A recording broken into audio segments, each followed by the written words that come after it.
रामायण में माता सीता के हाथ में घास के तिनके का क्या रहस्य है, आज इसके पीछे की कहानी मैं आपको बताने जा रही हूँ।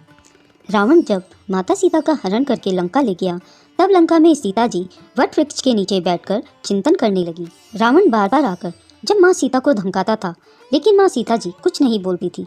यहाँ तक कि रावण ने श्री राम जी के वेशभूषा में आकर माता सीता जी को भ्रमित करने की कोशिश की, लेकिन फिर भी सफल नहीं हुआ।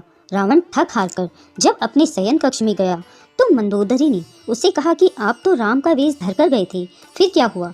रावण बोला, जब मैं राम का रूप लेकर सीता के समक्ष गया तो सीता मुझे नजर ही नहीं आ रही थी। रावण अपनी समस्त ताकत लगा चुका था, लेकिन जिस जगत जननी माँ को आज तक कोई नहीं समझ सका, उन्हें रावण ही कैसे समझ पाता। रावण एक बार फिर आया और माता सीता से बोला, मैं तुमसे सीधे सीधे संवाद करता हूँ, लेकिन तुम कैसी नारी हो कि मेरे आते ही घास का तिनका उठाकर उसे ही घूर घूर कर देखने लगती हो। क्या घास का तिनका तुम्हें राम से भी ज्यादा प्यारा है? रावण के इस प्रश्न को सुनकर माता सीता जी बिल्कुल चुप हो गई और उनकी आंखों से आंसुओं की धार बह पड़ी। इसकी सबसे बड़ी वजह थी कि जब श्री राम जी से माँ सीता जी का विवाह हुआ था, तब सीता जी का बड़े ही आदर सत्कार के साथ गृह प्रवेश हुआ था। तब अयोध्या में बहुत बड़ा उत्सव मनाया गया था। प्रथा अनुसार नववधु विवाह के पश्चात जब ससुराल आती है तो उसके हाथ से कुछ मीठा पकवान बनाया जाता है, ताकि जीवन भर घर में मिठास बनी रहे। इसलिए माँ सीता जी ने उस दिन अपने हाथों से घर पर खीर बनाई और समस्त परिवार, राजा दशरथ और तीनों रानियों सहित चारों भाई और ऋषि संत भी भोजन पर आमंत्रित थे। माँ सीता ने सभी को खीर परोसना शुरू किया और जैसे ही सभी भोजन खाना शुरू करने ही वाले थे कि जोर से एक हवा का झोंका आया। सभी ने अपनी अपनी पतलें संभाली। सीता जी बड़े गौर से सब देख रही थी। ठीक उसी समय राजा दशरथ जी की खीर पर एक छोटा सा घास का तिनका आ गिरा, जिसे माँ सीता जी ने देख लिया। लेकिन अब खीर में हाथ कैसे डालें, ये प्रश्न आ गया।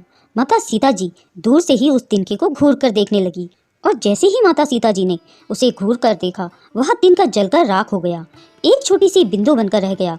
सीता जी ने सोचा, अच्छा हुआ कि किसी ने नहीं देखा। लेकिन राजा दशरथ माँ सीता जी के इस चमत्कार को देख रहे थे। फिर भी दशरथ जी चुप रहे और अपने कक्ष में पहुंचकर माँ सीता जी को बुलवाया। फिर उन्होंने सीता जी से कहा कि मैंने आज भोजन के समय आपके चमत्कार को देख लिया था। आप साक्षात जगत जननी का स्वरूप हैं, लेकिन एक बात आप मेरी जरूर याद रखना, आपने जिस नज़र से आज उस तिनके को देखा था, उस नज़र से आप अपने शत्रु को भी कभी मत देखना। इसलिए माँ सीता जी के सामने जब भी रावण आता था तो वह उस घास के तिनके को उठाकर राजा दशरथ जी की बात याद कर लेती थी। तृणधर ओट कहत वैदेही, सुमिरी अवधपति परम स्नेही। यही है उस तिनके का रहस्य।